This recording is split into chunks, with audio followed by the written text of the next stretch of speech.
falei de dois destaques no capítulo 7º e falei um e agora concluo falando o segundo. O segundo destaque é a complicada questão da educação sexual. O Papa diz sim à educação sexual e ele diz que a necessidade da educação sexual exatamente se formula na interrogação de saber se as nossas instituições educativas estão assumindo esse desafio. É bom lembrar que educação sexual não é educação biológica, se estuda na biologia. Educação sexual é muito mais humana e não é também, dentro de certas políticas governamentais existentes, educação para a promiscuidade, para a bandalheira, para a permissividade. Não é isso.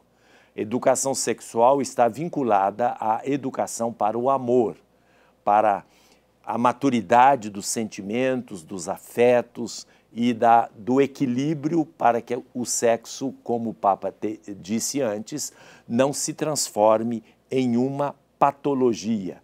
E o Papa conclui dando uma alerta sobre esta expressão muito divulgada pela mídia, sexo seguro, tá? Como se os filhos oriundos de uma relação sexual fosse uma ameaça, fosse alguma coisa que significasse não desejados, inimigos, ameaça, alguma coisa nesse sentido. E, portanto, a gente tem que ter cuidado com esta expressão. Não é bem, a expressão não deveria ser essa, mas deveria ser uma atitude positiva em relação à sexualidade e não uma atitude negativa em relação à sexualidade aberta para a vida. Com isso, o Papa não está querendo dizer que não se deva ter uma paternidade responsável. Pelo contrário, a paternidade deve ser responsável não só por questão econômica, mas por questão educativa também, no sentido que os pais devem ter os filhos que eles podem ter no sentido de dar-lhes uma educação adequada. Bom, agora nós vamos deixar a exortação apostólica e vamos começar a ler as participações. O Renan, ele faz aqui uma série de críticas à exortação apostólica, mas ele não faz pessoalmente, ele fala de um Robert Spyman, que é um professor e respondendo a algumas perguntas, exatamente, ele não colocou de onde saiu essa entrevista, em que ele vê dificuldades para a exortação apostólica sobre a família para a igreja no mundo de hoje. Não dá para ler tudo porque nós não temos tempo, mas aquela observação que eu fiz anteriormente serve neste caso também.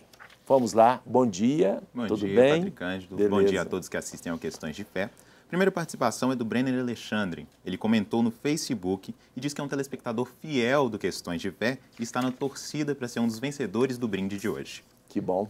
Outro que também... Tá bem, eu vou torcer para você. Ouviu? Breno. Brenner. Brenner, né? Isso. Brenner. Outro que manifestou o desejo de participar do sorteio é o Dan Souza. Pelo WhatsApp, a Eliene, que participou conosco pelo VT, do bairro Sagrada Família, diz que ainda não conseguiu comprar o texto do Papa, mas que já deu uma olhada ali na internet e que assistiu hoje o programa e se sentiu ainda mais motivada a fazer essa leitura. Ó, o texto que eu tenho aqui, posso mostrar onde, ali, né, não sei, o texto que eu tenho aqui, vocês vejam, Exortação Apostólica Pós-Sinodal do Papa Francisco, Amoris Laetitia, sobre o amor da família, Paulus. Normalmente esses textos você vai encontrar em todas as livrarias católicas, a Paulus, a Vozes, Paulinas, Loyola e assim por diante. Então esse texto nas livrarias católicas é possível encontrá-lo para... Eu estou só dando aqui o aperitivo para que as pessoas, principalmente as famílias, lerem isto até junto, né? Marido, mulher, quem sabe filhos, um parágrafo cada vez e guardar aquilo vai ser muito positivo. A Vânia Maria, do bairro Granja de Freitas, diz que esteve na exposição Quem é o Homem do Sudário e pergunta onde na Bíblia fala a idade em que Cristo foi morto. Olha, por exemplo, no Evangelho de São João, os fariseus dizem um dia para Jesus, naquela disputa existente, já próximo à paixão, quando Jesus fala, Abraão já falava de minhas palavras, não tens ainda 40 anos, e como dizes que Abraão falava em ti? Aí Jesus responde, antes que Abraão fosse, eu já era, já existia, né? Eu já sou. Então, ali já determina que Jesus tinha menos de 40 anos. Nós sabemos que, por volta de 30 anos, ele entrou para a vida pública e 3 anos, por causa das viagens a Jerusalém, 3 vezes por ano, 3 vezes não, uma vez na festa da Páscoa a cada ano, e fala das 3 festas da Páscoa, se supõe que ele tivesse 3 anos depois de vida pública e, portanto, os 30 anos de vida oculta. Isso está de maneira indireta e algumas vezes com definições um pouco mais precisas. O Paulo Roberto, do bairro Petrolândia, em Betim, pergunta ao padre se ele acha que é pacificar o relativismo deixar muitas decisões ao cargo de bispos e padres, e por que existem tantas interpretações diferentes em certos casos. Olha, essas interpretações diferentes para as realidades locais, isso sempre foi assim. A igreja sempre foi assim, desde os tempos apostólicos. Por exemplo, Paulo tinha dificuldades, tinha circunstâncias, e ele pediu autorização, naturalmente, ao Colégio dos Apóstolos para mudar um pouco o sistema. Por exemplo, na acolhida dos pagãos, sem ter que passar pelo judaísmo. Mas a igreja, nos primeiros séculos, alguns dizem no primeiro milênio, dava muita liberdade às igrejas locais. É bom lembrar, nenhum momento a exortação apostólica trai a doutrina da igreja sobre o casamento, mas dá aos bispos a liberdade, como Santo Agostinho já dizia, né? Nas coisas secundárias a liberdade, nas coisas essenciais a unidade e em tudo a caridade. Então, é muito possível que os bispos sejam capazes, afinal de contas, os bispos são delegados do Papa, os bispos são, de fato, sucessores dos apóstolos.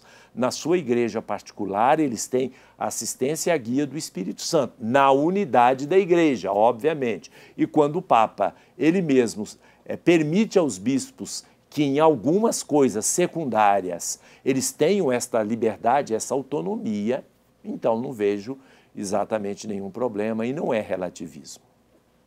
A Marlise de Carvalho, da cidade de Santa Luzia, pergunta como são vistos os novos formatos de família. O Papa nós vamos, principalmente no capítulo 8º, que nós vamos falar no próximo programa, com esses famosos 3 verbos, acompanhar, discernir e integrar, vai falar de outros formatos de família, que são as famílias monoparentais, onde só um cria os filhos. Há também o problema dos divórcios, há também, no mundo de hoje, pessoas que adotam filhos que são criados por avós em vários formatos. Agora, é bom lembrar que o Papa diz que não se pode, por exemplo, equiparar o conceito de família, de sacramento do matrimônio, com uniões homoeróticas. O Papa diz que reconhecer uniões homoeróticas como sendo família ou exigir que a igreja abençoe esses casamentos, ele diz que isso não é possível. Por outro lado, se de fato existem famílias assim, não nos compete expulsá-las das nossas comunidades. A Maria Helena Amarante, do Alto dos Pinheiros, diz que sempre assistiu ao programa e adorou as palavras do padre sobre as Olimpíadas. Obrigado. Marli Aliás, só para a verdade, o que eu falei sobre as Olimpíadas, eu pesquisei na internet, viu? Então não é simplesmente uma informação da minha cabeça, não. A Marli Moreira, do bairro Barroca, manda um abraço para todas as mães, em especial para as mães do bairro Barroca. Ótimo, e eu aproveito também no final do programa, vou mandar um grande abraço para todas as mães, inclusive a minha mãe. A Lúcia Costa de Val, do bairro Anchieta, parabeniza o Padre Cândido e toda a equipe e manda um abraço para as mães.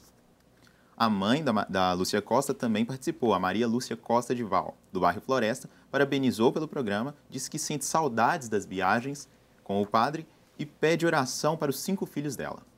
Muito bem, dona Maria da Costa Val, Ana Lúcia. Maria Lúcia. Maria Lúcia da Costa Val.